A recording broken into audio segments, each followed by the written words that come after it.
Welcome to Brand of That. We are delighted to be rejoined by David Boonin, and we're going to be talking about privacy. David, would you like to start with a thought experiment? Yeah, thanks, and thanks for having me back. So this is an example I'm borrowing from Jesper Weiberg, and some of the details might be a little bit different, but the basic idea is his. So there's this old woman. She lives alone in a third floor apartment in a building that overlooks a large pedestrian mall. This woman has pretty significant mobility issues, so she's not really able to get out of the apartment very much. She doesn't have many friends, hobbies. So she spends most of her days just sitting at the window toward the front of the apartment and just looking out at the pedestrian mall, watching people come and go. And she does this because it just makes life a little less boring for her than the easily available alternatives. Maybe she feels a little bit less isolated. Okay. Ryber gives her a name. I'm just going to refer to her as Mrs. A. So that's the case. Okay. Nothing particularly complicated. There's no trolley tracks. There's no mad scientist. It's just a kind of a lonely old woman who spends her days mostly looking outside to pass the time. Okay, so that's the case of Mrs. A. Now, I think most people are going to agree that Mrs. A isn't doing anything morally wrong by spending her time in this way. So I'm just going to assume that here it's not wrong for her to look out the window because it makes her a little bit less bored. Um, on the assumption that she's not doing anything wrong, then I think it's pretty clear that she's not violating the right to privacy of the people that sort of walk by her window day to day. And the reason I say that is I think it's pretty clear that if she were violating their right to privacy, then she'd be doing something wrong. You can't violate someone's rights just because it'll make you a little bit less bored. It seems like she's not doing anything wrong. If she's not doing anything wrong, then she's not violating anyone's right to privacy. Okay. But then what Ryberg wanted to say in the article where he introduced this example is with respect to the question of whether the right to privacy of the people walking around in public spaces is being violated. With respect to that particular question, there really isn't a relevant difference between the case of Mrs. A here and then the case of mass public surveillance that makes use of large networks of closed circuit television cameras. So you think of a city like London, hundreds of thousands of these CCTV cameras all over the place. They're pointing at public spaces like the pedestrian mall in front of Mrs. A's apartment. They're not broadcasting the signals, but they're sending them back, presumably to some kind of monitoring station where people are able to monitor the feeds and see what's going on in these various public spaces. Okay. With respect to some other questions, there may well be relevant differences between the case of Mrs. A and the case of CCTV enabled mass public surveillance. So, differences that might be relevant to whether this is a good use of someone's time or a bad use or whatever. But specifically with respect to the question of whether the people who are being observed are having their right to privacy violated, Robert's basic idea was look, what the two cases have in common is all that matters. Namely, in both cases, you've got a bunch of people walking around or moving around in public spaces and someone's watching. Okay, so if the right to privacy is being violated in one case, then it's being violated in the other. If it's not being violated in one case, then it's not being violated in the other.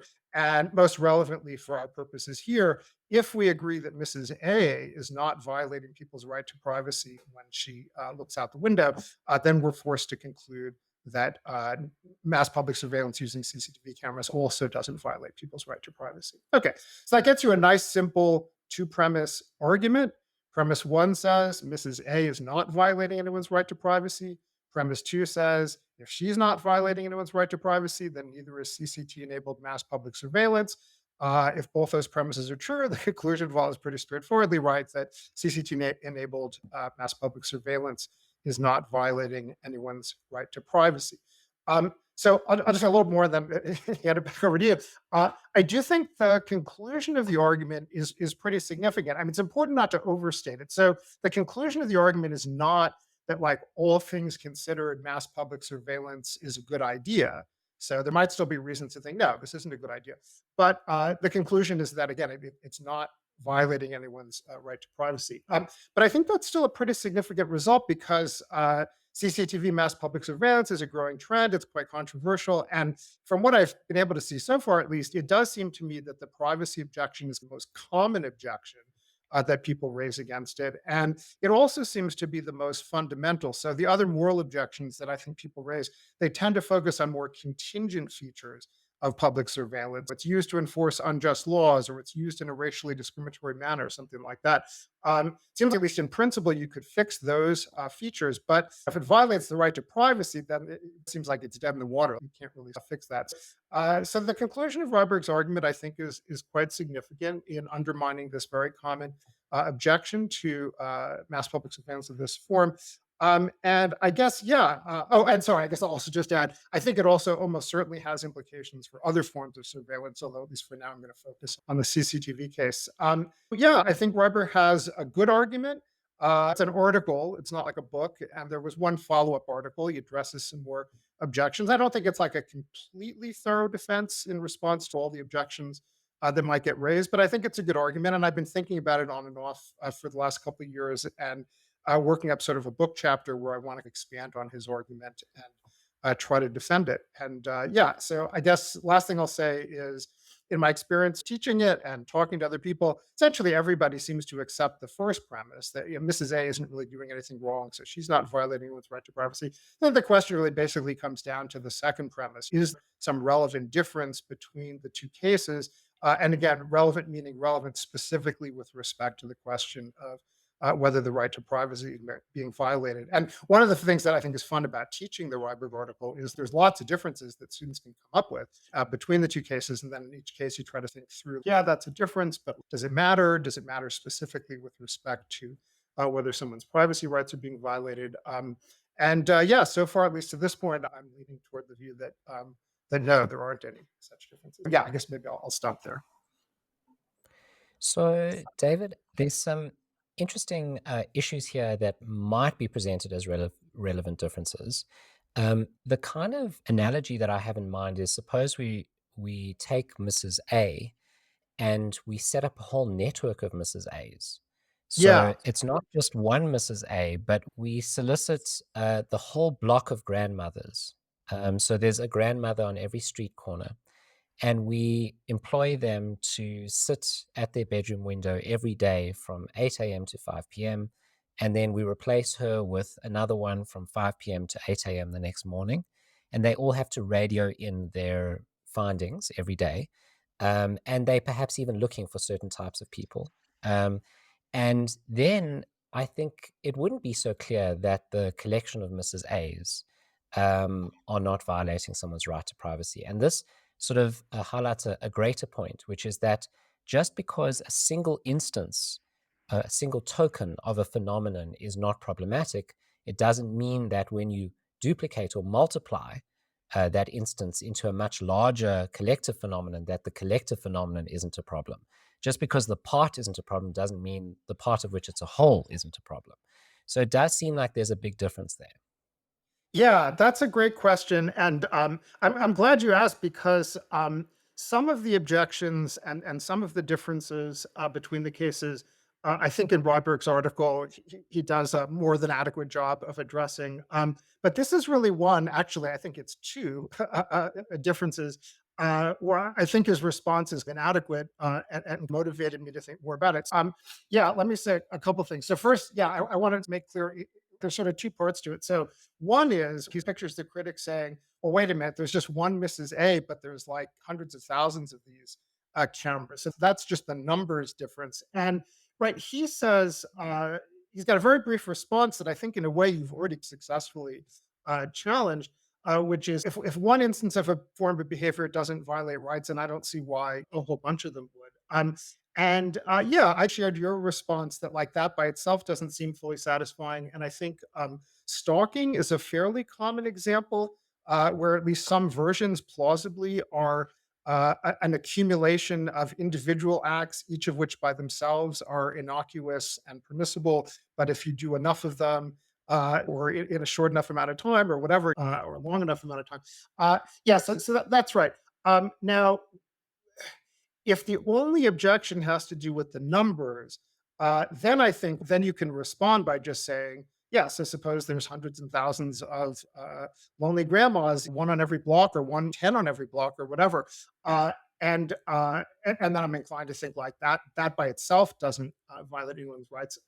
But yeah, the thing I want to zero in on, and then I'll try to say a little bit more in terms of response. I really think it's the networking point that's crucial there. If it's just that there's thousands of people, if you walk from one end of Manhattan to the other, probably the entire time, lots of people will have eyes on you or whatever. Um, but it's basically at any given time, this person sees you for a couple seconds, then that person sees you for a couple seconds, or whatever. But it's this networking sort of thing that makes it possible for a single individual. In the CCTV case, they're in the monitoring center, but in your version of the case, maybe there's someone in grandma HQ or whatever that they all radio into. And so I think, yeah, the potentially relevant difference is that the networking allows sort of the tracking of a single individual throughout their public movements in a way that just having a large number doesn't. So the first thing I want to do is just want to emphasize, I really think the relevant question here is the question about the tracking. I think that's the difference that arises from having a large network as opposed to just one or several Mrs. A's. Okay, so having said that, yeah, then I think the way to think through the question of whether this difference is relevant, specifically with respect to the right to privacy, is to ask whether someone's right to privacy is violated if they are tracked all day as they move about in public spaces. And in the manuscript I've been working on, I have one example that I use to try to test that question. And so I'll say something about it here, and I could maybe mention one other. So the example is a young woman who is planning to go on a long hike. So the Appalachian Trail in the United States is multiple hundreds of miles public trail. She can't get any of her friends to go with her, so she's going to go by herself. But she worries that she's going to be a little bit lonely each day, just walking this trail all day by herself. And also maybe she'll feel a little bit less secure, like I might get lost on the trail or whatever. So she makes this plan that every morning when she gets up, she'll start hiking. And as soon as she sees somebody walking in front of her, she'll slow down and match pace. And so she'll spend the day just watching and following that. So that's an example of somebody following a single individual all day through public spaces rather than somebody being seen briefly by different people at different times of day.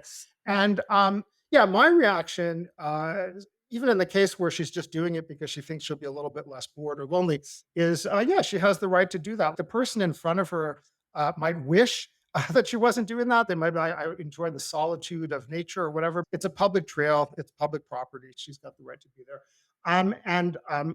But if necessary, if we modify the case so that make it a little bit more like the CCTV case, it's not just that she thinks she'll be a little bit less bored, but she'll be a little bit more secure, like a little bit less at risk of being attacked by an animal or something if there are other people close by or whatever. Then, if anything, I have a strong reaction. Yeah, it's totally fine for her to do that. But if we really thought she was violating the right to privacy of the hiker that was walking in front of her, then I think we'd have to say that she's not allowed to do that because you can't violate someone's rights just because you'll be a little bit less bored or even just because you'll be a little more secure. If she thought she'd be a little more secure by stealing a bit of food each day from one of the other hikers, yeah, that might make her a bit more secure, but that would violate their rights, and so you're not allowed to do it. So that's the main example that I use to think through that objection in the manuscript I'm working on. But I will also just briefly mention, I don't know if you have thoughts about this, but the case of private detectives is another example. Mrs. A hires a private detective because she thinks somebody's up to no good or whatever. The private detective is allowed to follow a given individual around all day as they're moving around in public spaces. And I don't know, maybe people think private detectives are sleazy or whatever, I don't know. But I think it's generally accepted that it's permissible for them to do what they're doing. So that's another kind of example. So I want to raise a challenge to the first premise, the one that you think is uncontroversial. Yeah, great. So the claim is Mrs. A is not doing anything wrong, and she's not violating anyone's rights to privacy. I think those things can come apart. So you might think that there are thresholds before you reach a rights violation. You can imagine, let's say you've got a bowl of beans that you're eating, and you've got 1,000 beans there, and I come and I grab one bean. It's hard to say your rights have been violated. I had one bean. It's de minimis. No one would prosecute me for theft We'd say it's just one of those things that's completely, it's so small. But if me and 1,000 of my friends come and take your bean, now you have Yeah. no beans left, right? So we might think that there is no rights violation with Mrs. A because what she does is de minimis, but wrong nonetheless. In the same way that when I took the one bean away from you without your consent, I wronged you, but we just round it down to zero. And so once we string together the network of Mrs. A's, like they did in East Germany, by the way, so it's not a completely ludicrous case. The Stasi had 1 in 6 civilians were members of the Stasi, and everyone veiled their neighbors. And you had this mass surveillance network of grannies basically looking out on each other, and you'd think that's a horrible society to live in. And because you added all the beans up, everyone was really worse off. So I think once you have enough Mrs. A's, then you get to the rights violation. But it doesn't mean that the Mrs. A on her own isn't doing anything wrong. Yeah, good. I think there's at least two sort of separate parts to your question. So let me try to say a little bit about each of them. Yeah, I guess first, with respect to the Bean case, I guess I'm inclined to say that you would be violating my rights even by taking one bean. It just wouldn't be like, I agree, it wouldn't be worth prosecuting. But I'll mention a specific reason for thinking this because I think it's relevant to then thinking through the privacy case. Um, if I can prevent you, okay. So suppose you and I are sitting down at a restaurant or whatever, you've got your food, I got my food, and you reach over and you want to grab one of my beans without my consent. Um, if I can prevent you from taking that bean without inflicting any disproportionate harm on you, now obviously I can't cut your hand off or something, but if I could prevent you from taking the bean without inflicting significant harm on you, I have the right to do that. That's my bean. It's just not a very big deal, and I wouldn't be allowed to inflict much harm on you to prevent you. If you're going to steal my entire meal, then I can probably inflict a bit more. Okay, so I think the scale can affect the severity of the wrong, but yeah, I think in the Bean case, at least that would still be wrong. So I think that's relevant to the privacy case insofar as, right, so in the case where Mrs. A, to start with the case as I initially picture what Ryberg has in mind, people are walking back and forth, left to right in front of her field of vision, and she only sees them for a few seconds at a time. And maybe that's taking one beam. Even there, if we really thought that these people, also, there's a lot of them. So it's, she's doing a little rights violation to like hundreds of people every day on this. If we thought that was the case, we'd still have the right to prevent her from doing it if we could do it without inflicting any, significant harm on her.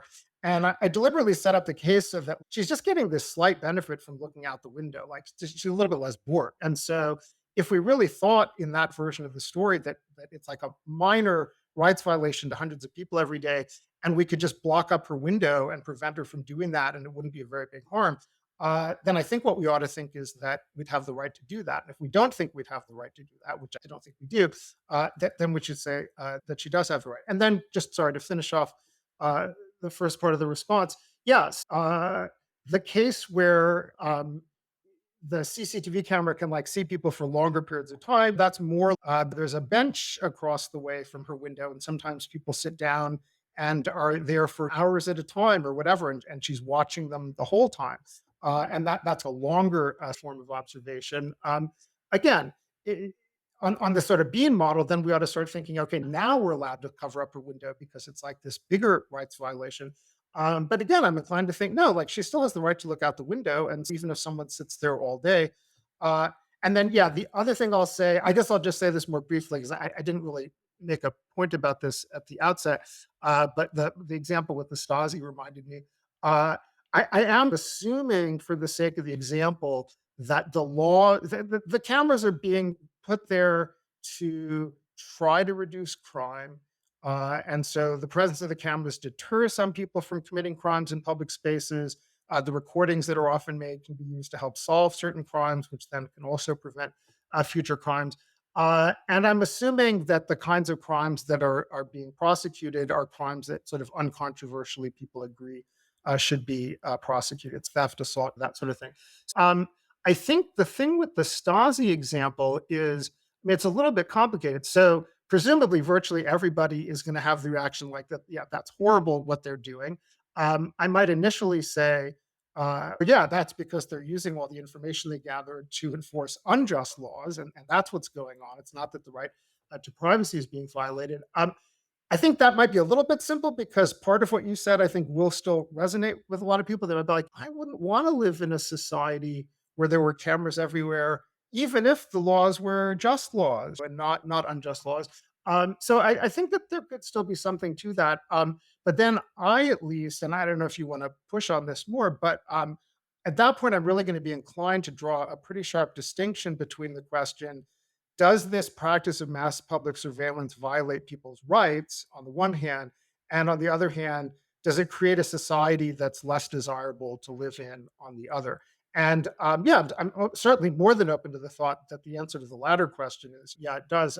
But to my mind, at least, I think that's more relevantly similar to you ask someone, would you rather live in a big city where when you walk around you have anonymity, or like a small town where everybody knows everyone? And some people really prefer the small town. They don't like the anonymity of the big city. But I hear a lot of people like, I wouldn't feel I had privacy in the small town where everyone knew everybody. And whenever you walk around in public, everyone knows who you are and sees what you're up to. So yeah, I'd be open to the thought that if there are good reasons to think life in the small town is less desirable, then those could translate into reasons for thinking mass public surveillance in a big town is less desirable. But if you don't think anyone's rights are being violated in the small town version of, say, the Mrs. A case, then I think that's what we should say about the CCTV. So, two issues. The one is I'm not sold on the case you gave for tracking surveillance being fine. So, the case Mhm. of Mrs. A's granddaughter going on a hike Yeah, and asking for the satellite to track her right through. You said she has the right to do that. Absolutely, she has the right to do that. But the question is, does she have the right if she's not alone? So, if there's someone else on the hike. And you're saying that other person could complain that that they wanted solitude and they don't want to be tracked. And you said that's not such a big issue. It seems like it is a big issue if there are no other hikes available. So let's say that's the only hike in town. Um, okay. and in the Hmm. mass surveillance case, you can't walk through an area of London that's not surveilled, right? There's no way to get to your job that's not through an area that's not surveilled. Let's just assume Yeah, that. I have no idea if yeah. that's the case, but let's just assume that. On every Yeah, street I think corner, it's pretty close to the case. Yeah. yeah. Okay. Yeah, yeah, yeah. Um, yeah, that's really interesting. In I other words, we guess want the person on the hike to be able to say, okay, I'm now informed that I'm being surveilled if I go with Mrs. A's granddaughter. So I'll choose to go on a different trip where Mrs. A's granddaughter, I'll go on a right. different hike where Yeah, Mrs. I A's no, granddaughter is not there. And then yeah, it's yeah, yeah. fine, right? Then that's fine. But Yeah. if you don't tell them, or if it's the only hike in town, Yeah. or if Mrs. A's granddaughter goes on every hike, Yeah. then there's a problem.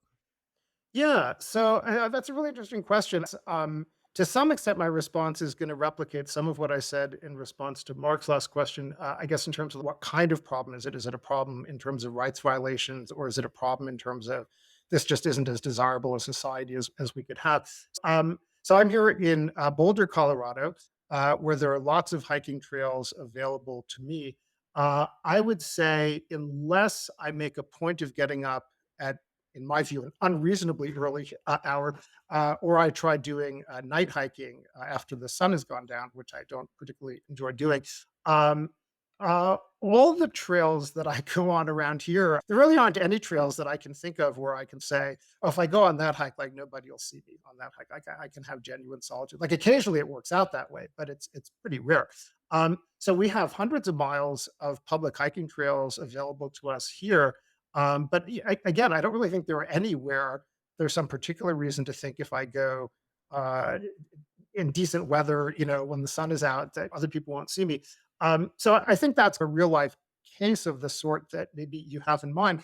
And so, yeah, I guess I would say is I do think that's a somewhat less desirable situation than one where there were fewer other hikers in town, and so you could often have solitude. Uh, you could even make the case for saying what the city ought to do is they ought to designate one or two of these trails for reserved times and say this trail this day. For this hour, only this person who signed up can be on the trail. Maybe there'd be something more desirable about that. Um, but if the city decides not to do that and allow anyone who wants to be hiking on any of the trails at any times, knowing full well that this means that no one's ever really going to have true solitude on the trails, Yeah, I don't really think that violates anyone's right to privacy, even though I think I can be open to the thought that it might be a little bit less desirable in certain respects.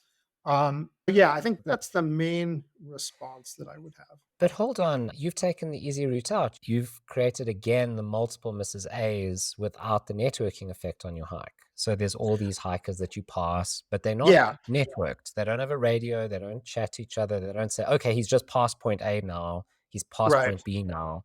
right. Imagine that was the case, right? That on Yeah, every one of your hikes, yeah, that happens. yeah. Okay, Um, so then, wouldn't you then oh, I'm sorry. strongly prefer to go on a hike where that doesn't happen? Yeah, good. Okay, good. So first, I want to just explain why I didn't address that part of it in my initial response. So the reason I didn't address it in my initial response is I took it you were moving on to a distinct objection. So I took it there's one objection, which is the networking objection, which itself arises from a further objection, which is the scale objection, I think. And then I thought you were suggesting, oh, but there's this whole other objection, which is the kind I of see. don't people at least have a right to have some private public spaces or something like that? Okay, Oh, no. so So what I'm trying to get at is your response to the networking objection isn't convincing to me. okay, And got it. Okay, okay. So now that's clear. I guess what I want to say is, first of all, sorry, my screen keeps dimming out here. I think it's still useful analytically to treat this as a distinct objection, and so then, in a sense, I've already responded to it as just its own objection. But then, yeah, often what's powerful to do is take two objections and combine them. So let's now combine the all the trails are such that you never can have full solitude. Let's combine that with the somebody can track you the whole time. Okay. So then I think the way to do it, this is going to make it a less directly real life case. Although actually I can think of ways of doing it. Okay. Some bears or mountain lions have been spotted. This part's not hypothetical. Have been spotted on the trails in town recently. And people make a suggestion. When you're on a hike, if you see someone in front of you, try to keep them in your field of vision the entire hike, because if an animal comes around, there'll be a little bit more safety in numbers. Okay, so that's a case where it's not just that no one is going to have, or at least reasonably expect to have, solitude on the hike, but it's not going to be one of these cases where everyone who hikes briefly gets seen by one person or another. It's going to be like people are going to reasonably anticipate that if I go on a hike, someone behind me is going to be like following me the whole time, something like that. Okay. And then, yeah, so that I think makes the case more closely track the kind of concern you're raising. And then, yeah, I don't know what you or Mark or people that view this recording are going to think, but I'm inclined to have the same reaction. Okay, in a certain sense, maybe that makes it even a little bit less desirable. So now I know if I go for a hike, it's not just that I won't have full solitude, but someone's probably going to be behind me like the whole time, like looking at how sweaty the back of my shirt is getting or whatever. But I get it. It's going to make people a little bit safer. And it's a public trail. I have the same reaction. Maybe it's a little bit less desirable in some respects. Although, again, if it's making for things a little bit more safe, maybe overall it's a bit more desirable. But either way, I don't have the reaction that my rights are being violated. And to get back to something I said in response to Mark's question, I think this case here is a particularly good one for going back to this thought that in cases where we really do think someone's rights are being violated, we at least typically think, among other things, that we have the right to prevent the other person from doing the thing that they're doing, right? Again, at least if you can prevent them without inflicting a whole bunch of disproportionate harm and so forth. And I think we also typically think if you violated someone's rights, you owe them compensation or something like this. But at least to me, when I picture something like this networked version of the trail system, I don't think we have a right to prevent the person who's walking behind from looking at the person in front, even if we could prevent it without inflicting much harm on them.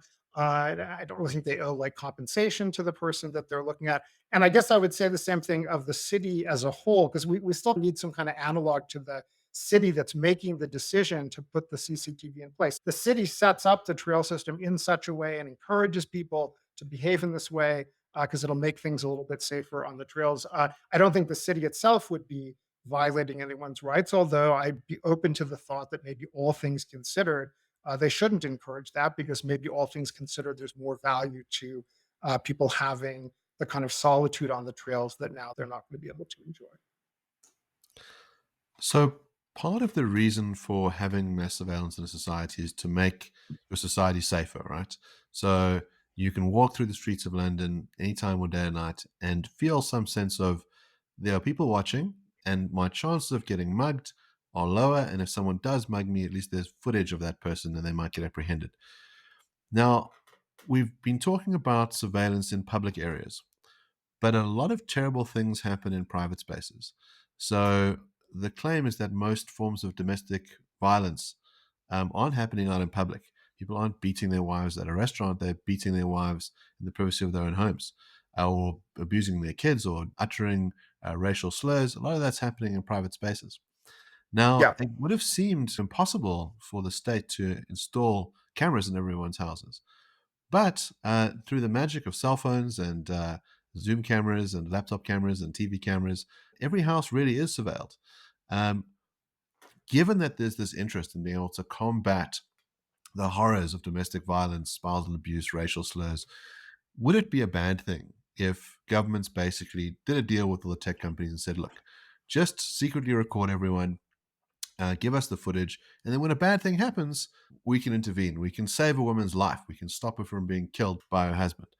We can stop the children from picking up terrible racial slurs from their racist parents. Wouldn't that just be a much better society?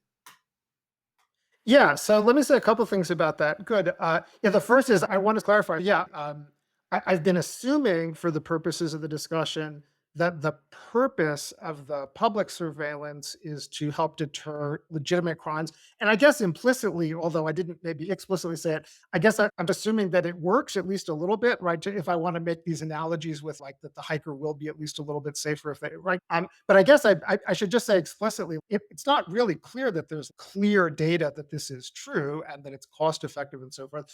So I just want to flag that. But yes, I am assuming that. But yeah, like in many cases, like the kinds of crimes that it might deter or lower, they might seem to be relatively less significant, pickpocketing and graffiti and this kind of thing. Yeah, so I definitely take the point that like if it works to deter crimes that occur in public, why wouldn't it also work to deter crimes that occur in private, which might be more serious crimes? Yeah. So then I want to distinguish between two questions.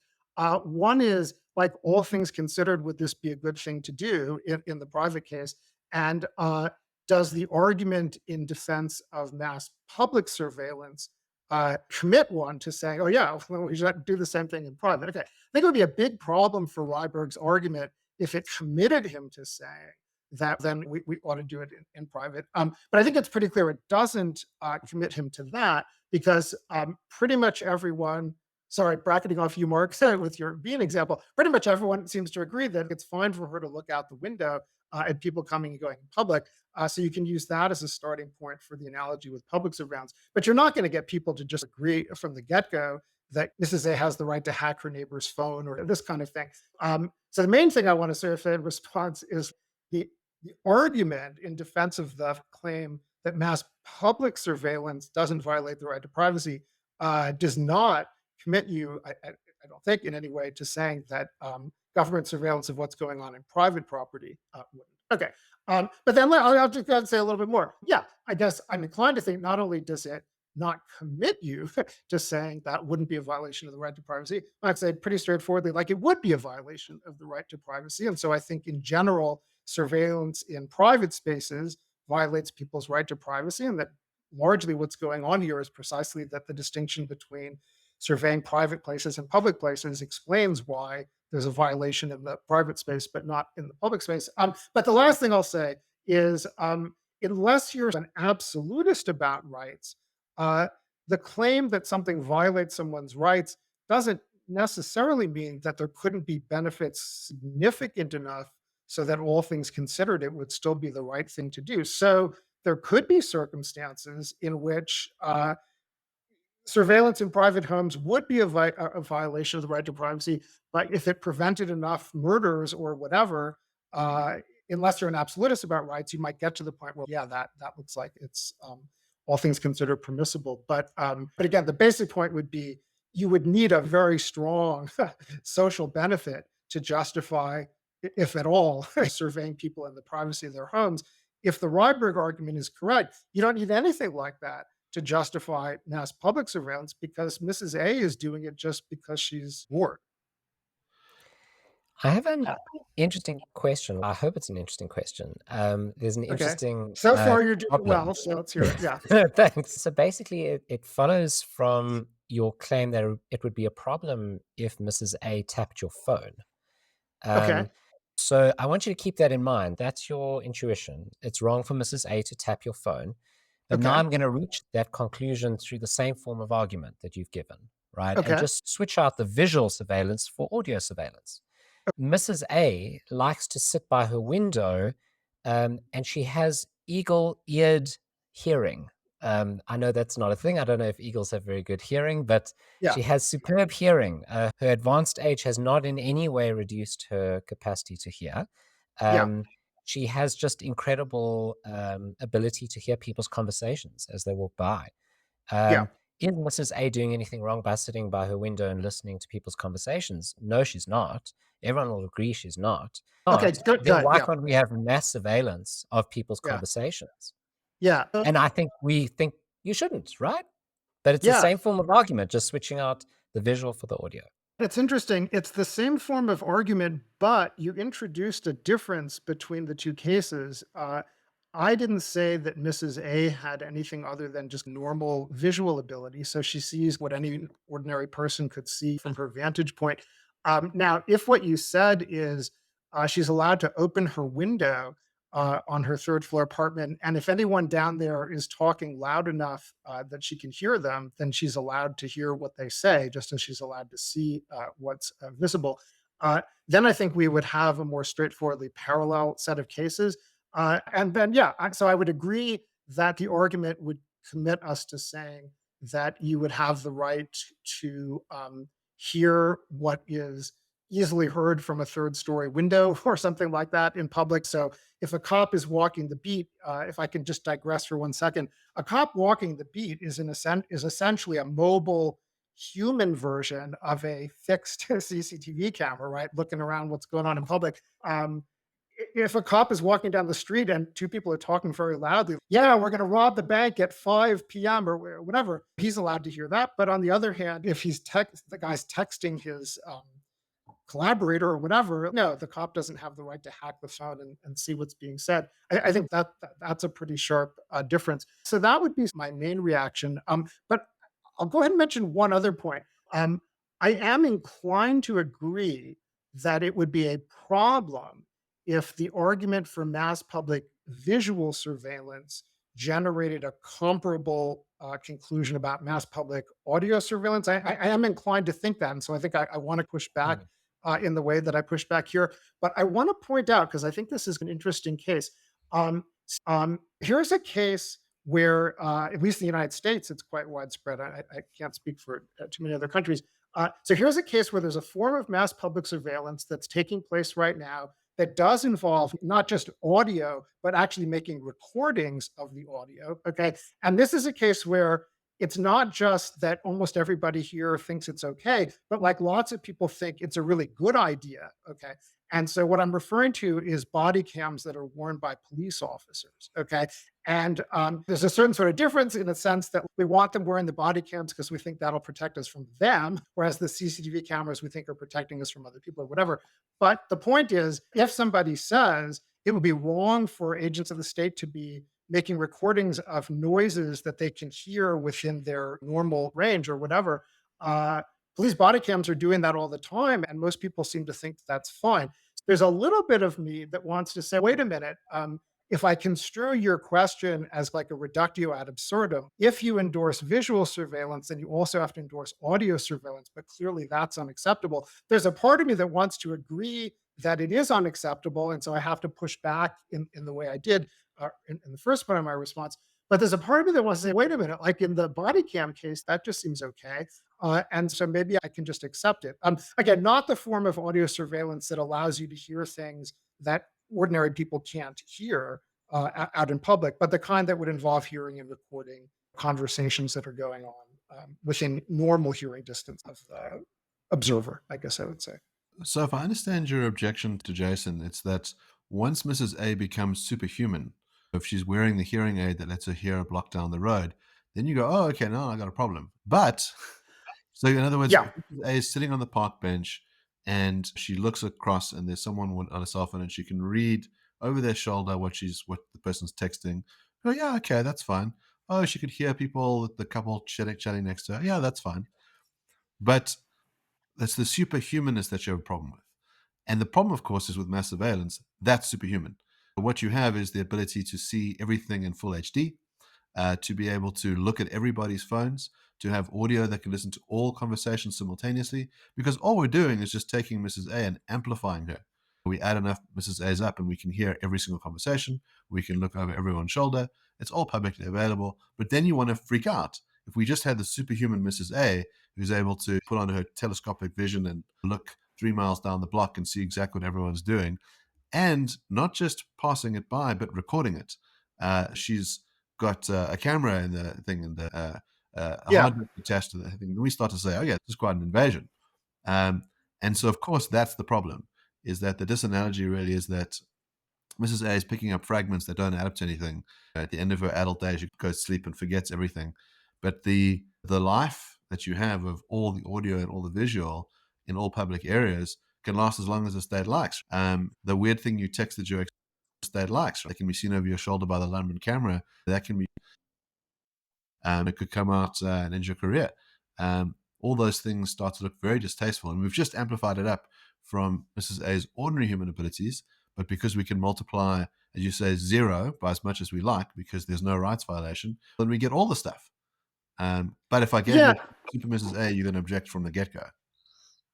Yeah, interesting. I think there are two different parts to your question, so I want to keep them separate. One is the recording part, and so I think I'll try to come back to that about whether the making of the recording makes a difference.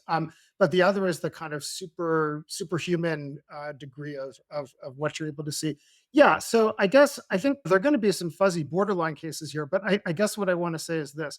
Uh, so there are some forms of surveillance that involve devices. I forget whether this is microwave or infrared. I don't know. But so there are some devices that effectively allow you to look through walls, or at least see heat signature, so you can figure out roughly what's behind a wall. I think there's technology that allows people to essentially see objects that are concealed underneath clothing. Okay, so if we said the Rydberg style argument would justify those sorts of surveillance because, after all, if Mrs. A had the ability to see through walls or to see what was under people's clothing, she'd have the right to do that. Then I would say, no, we don't think she would have the right to do that.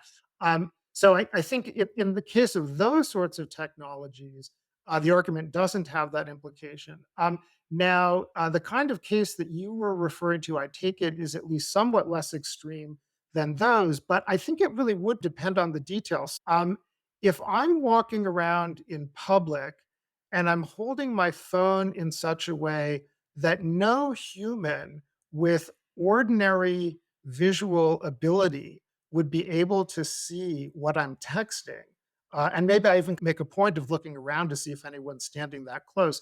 Um, then I don't think the argument commits me or would commit Ryberg to saying that it would be okay for the cameras to have super telescopic vision and zoom in and so forth, because it wouldn't be, you couldn't just start with the assumption that it would be okay for Mrs. A to do that. Now, I will confess, I don't feel like I have an ironclad story to give about where you draw that line. But again, I think for my purposes, that's fine. Like the argument structure says, start with a case where pretty much everyone will agree, yeah, Mrs. A is allowed to look at that. Okay. And then say, if the only difference is the number of cameras, the networking, and so forth, but if they're not seeing anything that Mrs. A can't see, then they should be allowed to see it too. Okay. And then, yes, there'll be some cases where it's not totally clear what to say. So there might be some instances of mass public surveillance that are rights violating because they go beyond that sort of thing. Okay, so that's one part of the response. And then the recording part, yeah, I guess I want to get back to that because that's sort of focused on it here. So I think a lot of people do have this reaction that a very big difference between the original Mrs. A case and the CCTV case is that not in all cases, but in many cases, the CCTV is making recordings and Mrs. A is not.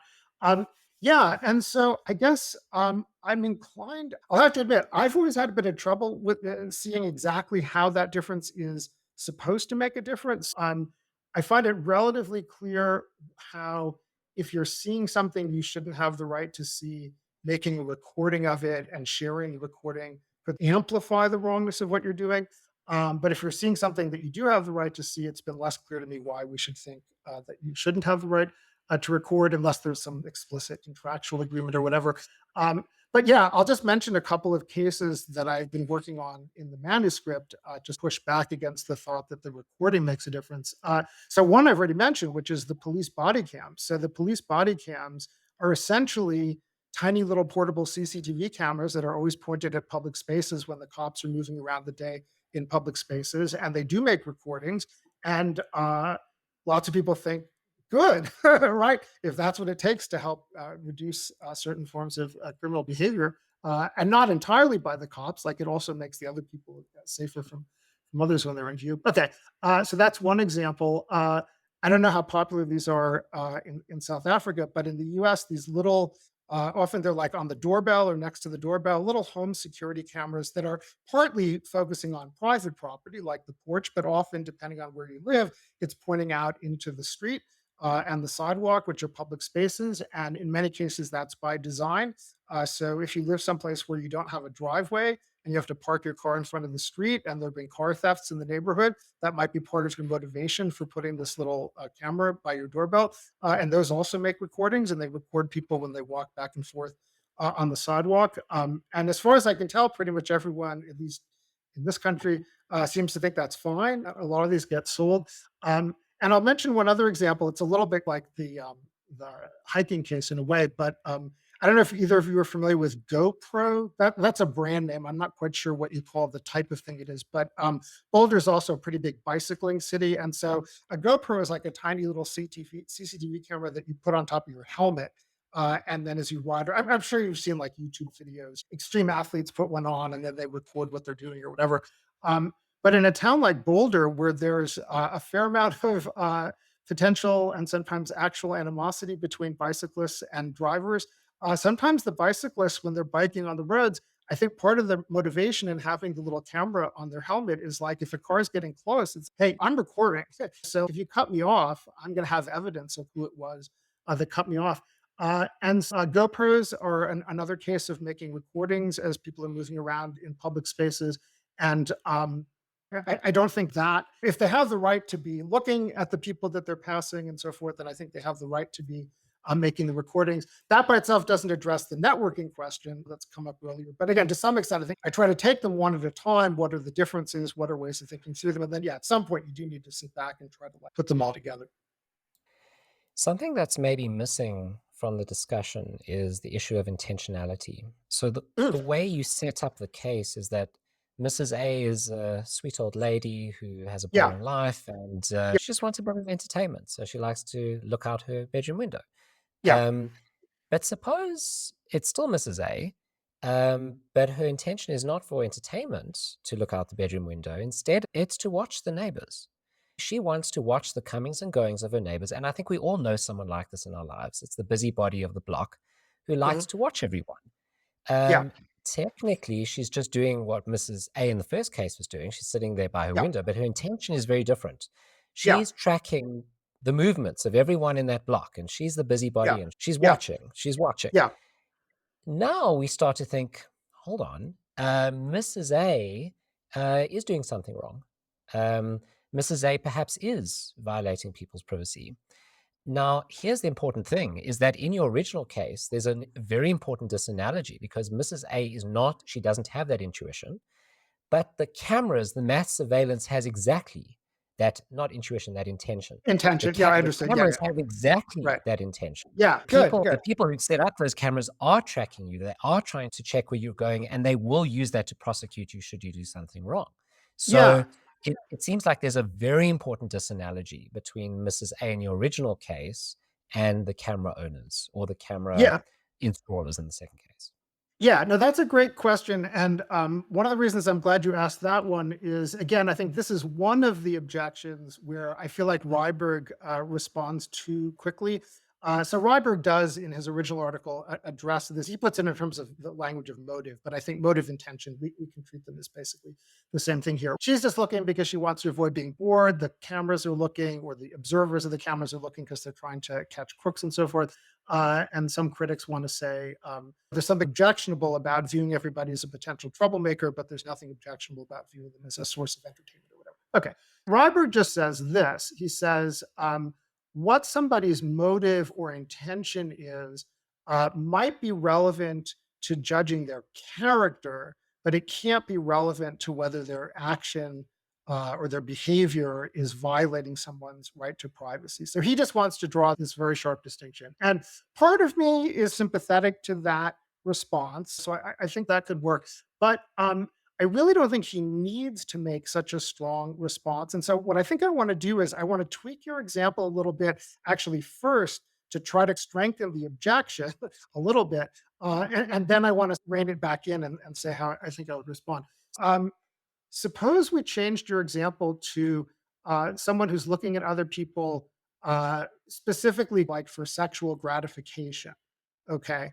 So it's not even just like they're busybodies, but like they're using the images that they get from seeing other people for their own sexual gratification. Um, I think a lot of people are going to have the reaction that even if she's just doing exactly the same thing that I described in the original case, that she's doing, it's not that she has a bad character, but like she's doing something wrong and plausibly that it's a violation of the right to privacy. So that's a case that I think can make more plausible the thought that a mere difference in motive or intention can be relevant to whether the right to privacy is being violated. Another example, I won't get explicit here, but picture two cases where a doctor has a patient undress and then they look very carefully at the entirety of the patient's body. And in one case, the intention has to do with looking for potentially dangerous moles, and the other, it's for prurient purposes or whatever. Like that's another case where I think it's pretty plausible. I'm not sure I'd be willing to commit myself to this view, but I think it's pretty plausible that the mere difference in the intention or the motive is relevant specifically to whether like the patient's right to privacy is being violated. So I don't really think that Ryberg's response is going to be satisfactory unless there's really a good argument for that very sort of sharp line. Okay. But having said that, then what I want to say is, yeah, so I agree that's a difference between the original version of the Mrs. A case and the mass public surveillance case.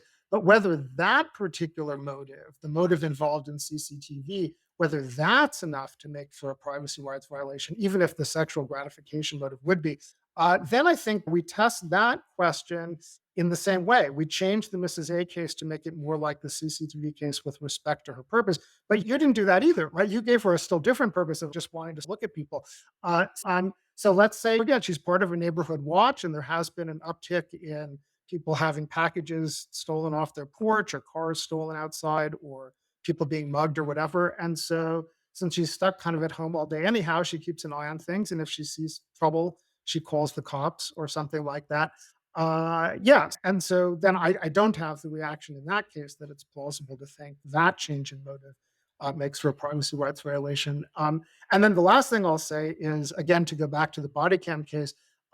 Okay, so the old fashioned cop walking the beat, okay, I'm bracketing off the recording part right now, but the old fashioned cop walking the beat, in effect, that person was a mobile humanoid CCTV camera. Like they're walking around, seeing what's going on in public. And if they're doing their job, their motivation also is to be trying to reduce crime and so forth. So if we thought that the version of Mrs. A, where she's looking around in public to try to keep an eye out for crooks or whatever, was a privacy violation, then we'd have to say the same thing about cops walking the beat. Now, in the real world, there are all sorts of reasons to think, yeah, we shouldn't have so many cops walking the beat. That's fine. There could be all sorts of other reasons that's not a good practice.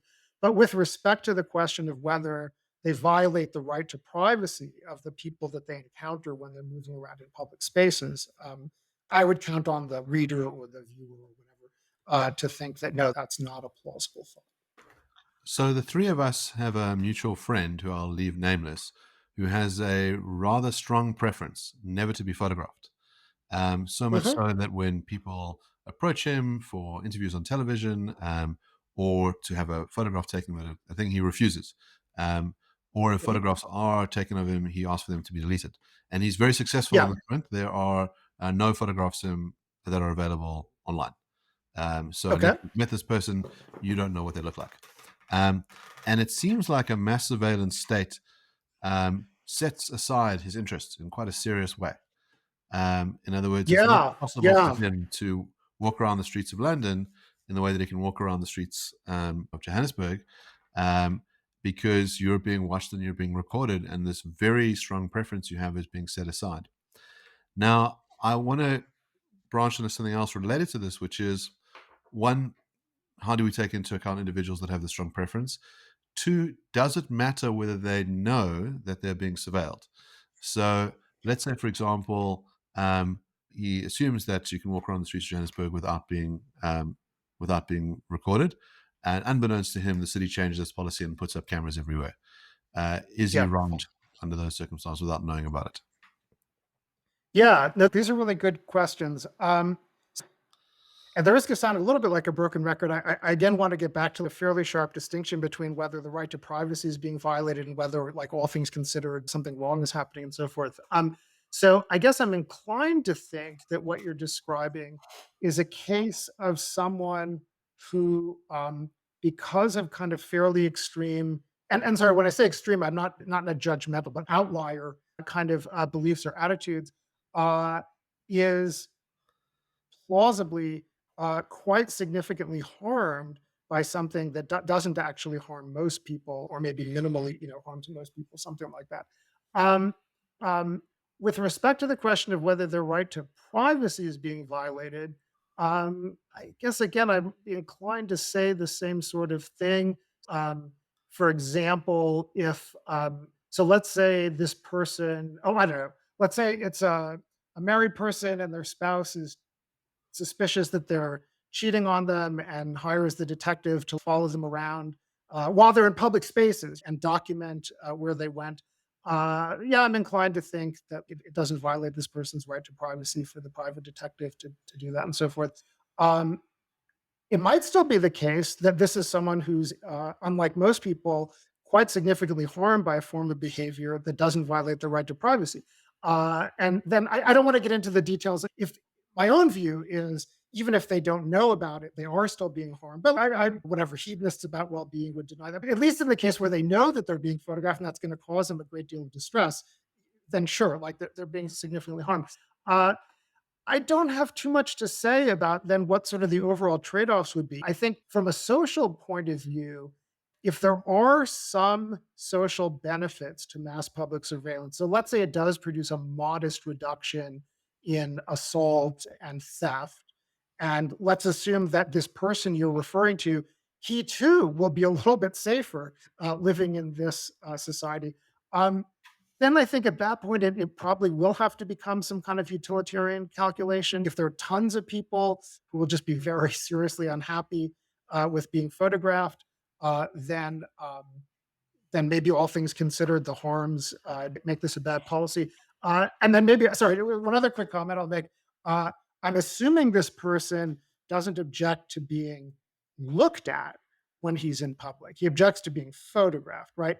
Um, Mass CCTV enabled mass public surveillance in and of itself doesn't require that recordings are made, right? I think almost certainly it's more effective when recordings are made because then you have evidence that can be presented at trial and so forth. But if it turned out that there were enough people that would be seriously enough harmed by the recordings, that I think my all things considered view would be something like still doesn't violate the right to privacy, but we've got this other moral reason not to make the recordings. But it's still not an argument against mass public surveillance, right?